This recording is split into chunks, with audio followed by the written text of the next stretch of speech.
नमस्ते। कभी सोचा है कि कोई कंपनी कैसे कह देती है कि उनकी कस्टमर सर्विस बहुत अच्छी है या उनका सॉफ्टवेयर एकदम भरोसेमंद है? ये सिर्फ कहने की बातें नहीं होती। असल में इसके पीछे कुछ फॉर्मूले होते हैं।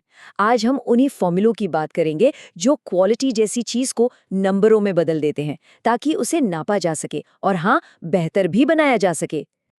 तो सवाल यही उठता है कि क्वालिटी को नंबर में कैसे नापे, है ना? क्योंकि ये सिर्फ एक एहसास तो वो नहीं सकता। बिजनेस में एक सीधी सी बात है, जिस चीज को नापा नहीं जा सकता उसे सुधारा भी नहीं जा सकता। इसीलिए हमें कुछ पक्के मैट्रिक्स चाहिए होते हैं इसे ट्रैक करने के लिए।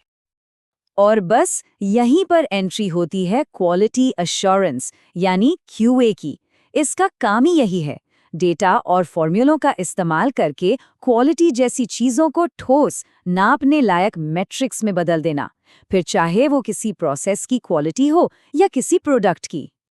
तो चलिए थोड़ा और गहराई में चलते हैं। देखिए, क्यूए का मतलब सिर्फ एक चीज नहीं है। मोटे तौर पर इसकी दो अलग अलग दुनियाएं हैं, एक जो लोगों से जुड़ी है और दूसरी प्रोडक्ट से। तो ये है वो दो दुनियाएं आमने सामने। एक तरफ है प्रोसेस क्यूए जिसका सारा ध्यान इंसानों के काम पर होता है। कस्टमर से बातचीत कैसी हो रही है, सर्विस कितनी अच्छी है, जैसे कि कॉल सेंटर में। और दूसरी तरफ है सॉफ्टवेयर क्यूए जिसका पूरा फोकस कोड कितना भरोसेमंद है, फीचर्स ठीक से काम कर रहे हैं या नहीं और टेक्निकल परफॉर्मेंस कैसी है, इस पर होता है। मतलब मंजिल दोनों की क्वालिटी है पर रास्ते एकदम अलग। चलिए पहले प्रोसेस क्यूए की दुनिया में चलते हैं। यहाँ उन मैट्रिक्स को समझते हैं जिनसे लोगों और प्रोसेस को नापा जाता है, खास तौर पर उन जगहों पर जहाँ सीधे कस्टमर से बात होती है, जैसे कॉल सेंटर्स। और इस दुनिया का कह सकते हैं सबसे बुनियादी मेट्रिक है क्वालिटी स्कोर। ये किसी भी एजेंट की परफॉर्मेंस को नापने का सबसे पहला और सबसे जरूरी जरिया है। और क्वालिटी स्कोर की सबसे अच्छी बात पता है क्या है? इसकी सिंप्लिसिटी। इसका कैलकुलेशन एकदम सीधा है।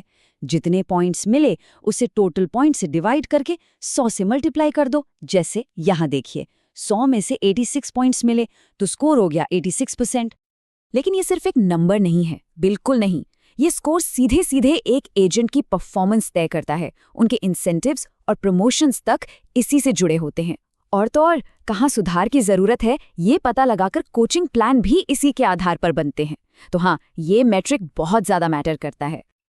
अब आते हैं अगले बड़े मैट्रिक पर, फर्स्ट कॉल रेजोल्यूशन या एफसीआर। ये कस्टमर सेटिस्फैक्शन का आप कह सकते हैं डायरेक्ट कनेक्शन है। सीधी सी बात है, क्या कस्टमर की प्रॉब्लम पहली ही कॉल में सॉल्व हो गई? इसका फॉर्मूला भी एकदम सिंपल है। जितनी प्रॉब्लम्स पहले कॉल में सॉल्व हुई उन्हें टोटल प्रॉब्लम से डिवाइड करो और 100 से मल्टीप्लाई कर दो।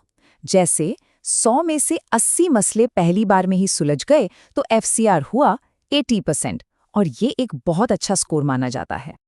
अगर एफसीआर कम है तो ये एक बहुत बड़ी रेड लाइट है। इसका मतलब सिर्फ ये नहीं कि कस्टमर को दोबारा फोन करना पड़ा, नहीं, इसका मतलब है कि उनके टाइम और एफर्ट की कोई कीमत नहीं समझी गई। ये सीधे सीधे खराब कम्युनिकेशन, कस्टमर की नाराजगी और प्रोसेस या ट्रेनिंग में बड़ी बड़ी खामियों की तरफ इशारा करता है। इसीलिए कंपनियां इस मैट्रिक को लेकर इतनी सीरियस होती हैं, क्योंकि एक खुश कस्टमर वही है जिसका काम फटाफट एक ही बार में हो जाए। तो ये थी प्रोसेस क्यूए की दुनिया। अब गियर बदलते हैं और चलते हैं क्यूए की दूसरी दुनिया में, सॉफ्टवेयर और प्रोडक्ट्स की क्वालिटी की दुनिया। यहाँ उन फॉर्मूलों पर नजर डालेंगे जो ये पक्का करते हैं कि कोड एकदम मजबूत और भरोसेमंद हो। यहाँ एक बहुत जरूरी सवाल है, क्या क्यूए टीम से कुछ छूट गया? और इसी सवाल का जवाब देता है डिफेक्ट लीकेज परसेंटेज। ये मैट्रिक नापता है कि प्रोडक्ट रिलीज होने के बाद कस्टमर्स को कितने डिफेक्ट्स या बग्स मिले। इसका फॉर्मूला भी समझ लेते हैं। जितने डिफेक्ट्स रिलीज के बाद मिले उन्हें टोटल डिफेक्ट्स से डिवाइड करके 100 से मल्टीप्लाई कर देते हैं।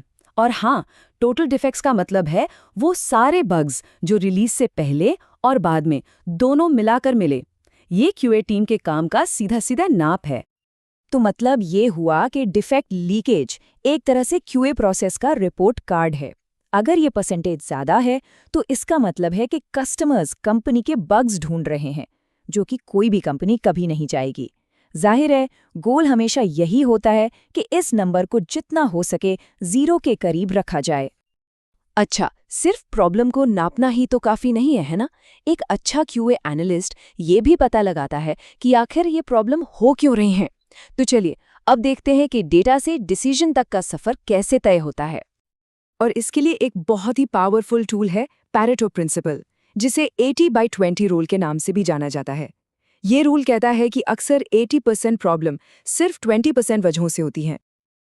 और ये बार चार्ट इस बात को एकदम साफ दिखाता है। यहाँ दिख रहा है कि कैसे मुट्ठी भर वजह ही ज्यादातर प्रॉब्लम्स की जड़ हैं। क्यूए में इसी प्रिंसिपल का इस्तेमाल होता है, उन मेन वजहों पर फोकस करने के लिए जिन्हें ठीक करने से सबसे ज्यादा फर्क पड़ेगा। एक और बहुत जरूरी सवाल, क्या हम टाइम के साथ बेहतर हो रहे हैं?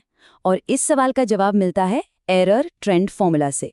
ये हमें बताता है कि जो भी सुधार की कोशिशें हो रही हैं, उनका असर हो भी रहा है या नहीं। इसे कैलकुलेट कैसे करते हैं? इस पीरियड की गलतियों में से पिछले पीरियड की गलतियां माइनस करो और जो रिजल्ट आए उसे पिछले पीरियड की गलतियों से डिवाइड कर दो। और यहाँ एक मजेदार बात है, अगर नंबर नेगेटिव में आए तो वो अच्छी खबर है, इसका मतलब है कि सुधार हुआ है। जैसे इस एग्जाम्पल में -30% का इम्प्रूवमेंट दिख रहा है। तो ये विजुअल बिल्कुल यही दिखा रहा है कि एक कामयाब ट्रेंड कैसा होता है। -30% मतलब गलतियों में 30% की कमी। ये एक जबरदस्त इंप्रूवमेंट है। तो अब तक जो भी हमने समझा उसे फटाफट समेटते हैं इन फॉर्मूलों को एक क्यूए प्रोफेशनल का कोर टूलकिट समझिए। ये वो फॉर्मूले हैं जो इंटरव्यू में भी जरूर काम आएंगे। अगर सिर्फ 5 सबसे जरूरी फॉर्मूले याद रखने हों तो वो ये हैं। पहला, क्वालिटी स्कोर, एजेंट की परफॉर्मेंस के लिए। दूसरा, एरर रेट, मतलब टोटल काम में कितनी गलतियां हुई। तीसरा, फेटल एरर परसेंटेज, ये उन सीरियस गलतियों के लिए हैं जो होनी ही नहीं चाहिए। चौथा, एफसीआर यानी फर्स्ट कॉल रेजोल्यूशन। और पांचवां, सीसैट या एनपीएस, जो सीधे कस्टमर से पूछता है कि वो कितने खुश हैं। ये 5 किसी भी क्यूए रोल की बुनियाद हैं। और जाते जाते एक सवाल सबके लिए, कि किसी के भी काम में क्वालिटी का सबसे जरूरी पैमाना क्या हो सकता है? क्योंकि फील्ड कोई भी हो, अगर इन प्रिंसिपल्स को अपनाया जाए तो इम्प्रूवमेंट के नए नए रास्ते हमेशा खुलते हैं।